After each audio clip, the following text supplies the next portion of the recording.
Okay, this is what we're going to do for the next little bit here. The Old Testament is divided into 5 genres. So when you pick up, tell me again, your local newspaper is the Paducah Sun. When you pick up the Paducah Sun, you recognize different parts of the newspaper and you read that with a different mindset.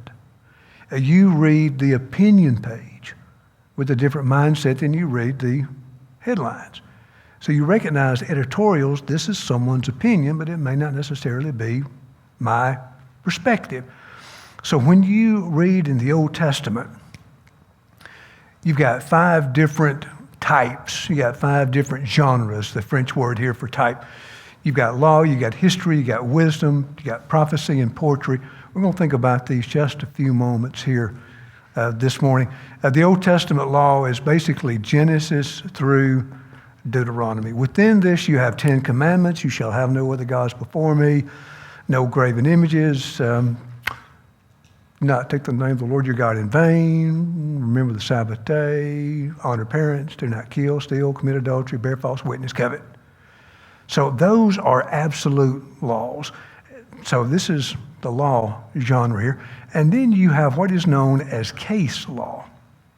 And that is within these, in this particular case, so if you have this case, this is what you do. So you read these with a different mindset than you read the 10 Commandments. I'm going to look at just a few of these with you this morning, kind of point some of these things out. I'm an Alabamian. In the state of Alabama, as in every civilization and every nation and every city, Paducah, Kentucky is no different. You have laws that are universal. You have absolute law. 10 Commandments. And then you have case laws. Laws that are unique in this particular case. So if you have this case, this is what you do. Now, in the state of Alabama, you have a law there that reads, if you have a crack in your windshield, and if that crack is in your line of vision, therefore potentially marring your line of vision, if you're involved in an automobile accident, you can be held liable. I don't know if you have anything like that in the state of Kentucky or not, but in that case, now the same law dictates that you must have at least one windshield wiper on the driver's side. You don't have to have one on the passenger side, but one on the driver's side. So in this case, right, the same law says nothing about having to have a windshield. Now, if you think about that just a moment, if you're involved in an automobile accident, if you got a crack in your windshield and that crack is in your vision, therefore potentially you're a liability there, you can legally kick out the windshield. As long as you leave one windshield wiper on the driver's side. So we got different types of laws. So this is a different type of law, and you'll see this immediately. We're going to look at chapter 20, Exodus. I'm going to look at Exodus 20, 22 through 23, 33, and it's just a different type of law. We're going to look at this just a moment. So when you read through this, notice chapter 21, Exodus 21. These are the ordinances, these are the laws which you shall set before them. When you buy a Hebrew slave, I would love to stand before you this morning and say to you that Hebrew slavery was different than American slavery, etc. That would not be true, with 2 exceptions. It was just as egregious as any slavery you've ever read about. There is a story I read among Hebrews years ago. One purchased an obese slave. And someone else turned to him and said, that slave is going to eat you out of house and home. And the new owner said, I have no intentions of feeding him. I'm going to cut him up and use him for grease. How terrible is that? So it's just as egregious with 2 exceptions. Number one was, and you read through this passage, if a slave says to his master, I love my master. Now, you're not going to love someone who physically abuses you in such an extent. So that says to me a little bit about a different slavery. Plus, in the Hebrew culture, a slave was given asylum. So therefore, if an Egyptian slave fled Egypt and found her way into Israel, that person was given asylum. They did not have extradition rights. So you do have a little bit different here. But notice in this case, I'm in Exodus 21. These are the laws you will set before them. When you buy a Hebrew slave, he will serve 6 years. In the 7th year, he will go free for nothing. And notice you have if and when. If he comes in single, he'll go out single.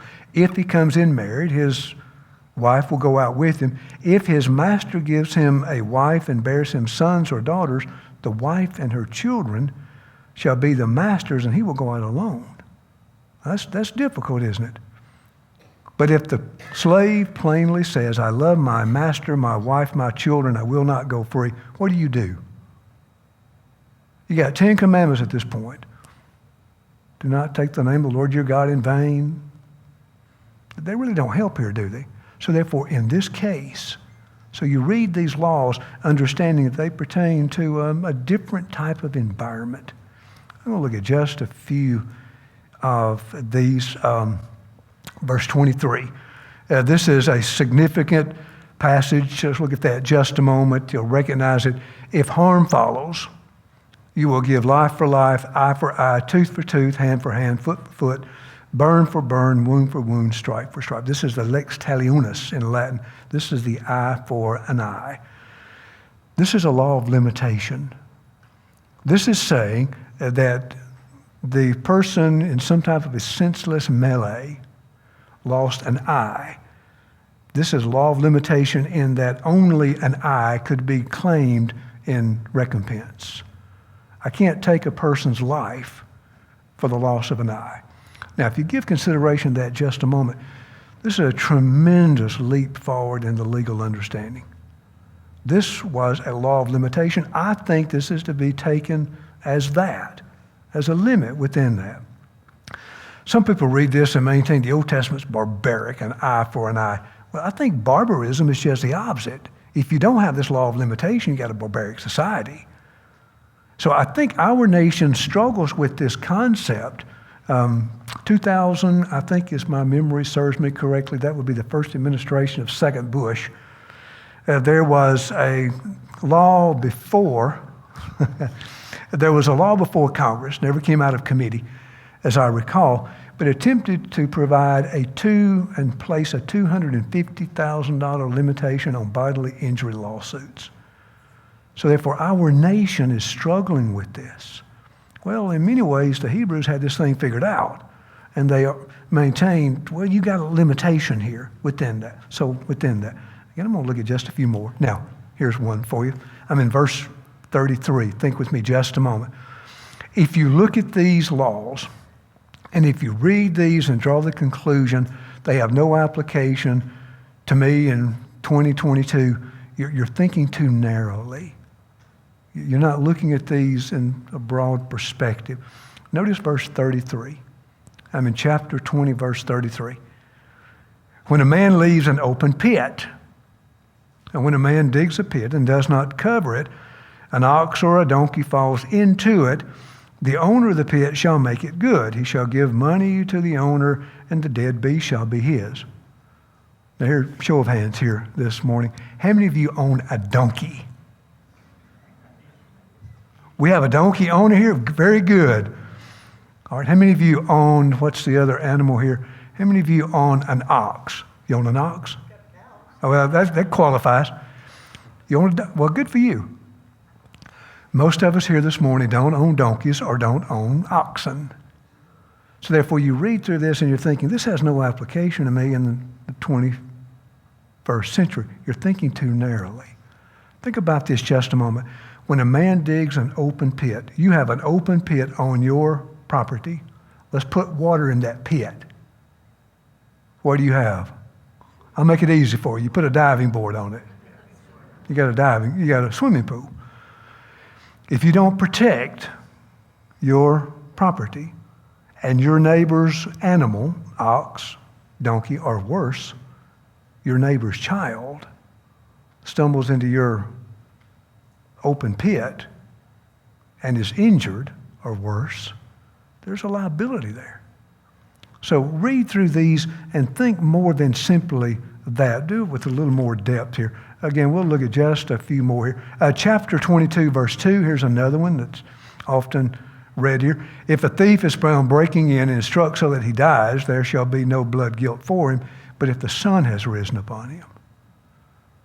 Now, what this law recognizes is the difference between 3 a.m. and 3 p.m. If it's 3 a.m. and some person has entered your home, you cannot see that person. You cannot extrapolate that person's intent. I don't know how to say that pleasingly. If you kill that person at 3 a.m. inside your home, that's one matter. If it is 3 in the afternoon and here's a 15-year-old attempting to steal the hubcaps off your automobile, and if you kill that person, that's a completely different matter. So notice the sun has risen upon him. So once again, as you read through these, read them with an understanding that beyond just the shallow here. Notice verse 25. If you lend money to any of my people with you who is poor, you shall not be to him as a creditor, and you shall not extract interest from him. This protected poor people. So therefore, if you lend money, now, poor people in the Old Testament world, these were not middle-class Americans. In the Old Testament world, this concept is basically homeless and sovereign people. So you don't take advantage of those people. That would be something, we were there for the tornado catch in 2008. When was the tornado on campus? 7 or 8? 7? 2000. February 2008, both of our children were on campus when the tornado and left us with about $40 million of damage there. There were 600 people in those dorms that night. We could have had massive loss of life there. But nonetheless, to make the illustration here, let's say there's someone in the aftermath of the tornado in our region needed to borrow money, and they came to me as a banker or as an individual, and I've got money to loan, and I would loan money to that person at 25% interest. I've just taken advantage of that person. So this protected that. So this is within our society as well. All right, Genesis, you got creation accounts.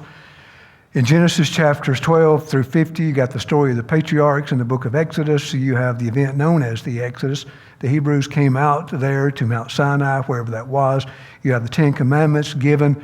In the book of Exodus, you've got what is known as the Covenant Code. It's a different conglomeration of laws here. We looked at just a few of those. Read through these. Leviticus, you've got the legal system there. Leviticus is how the Old Testament people worshiped. So you come here on Sunday morning, you sing hymns of praise, your pastor proclaims the gospel in sermon. This is our worship.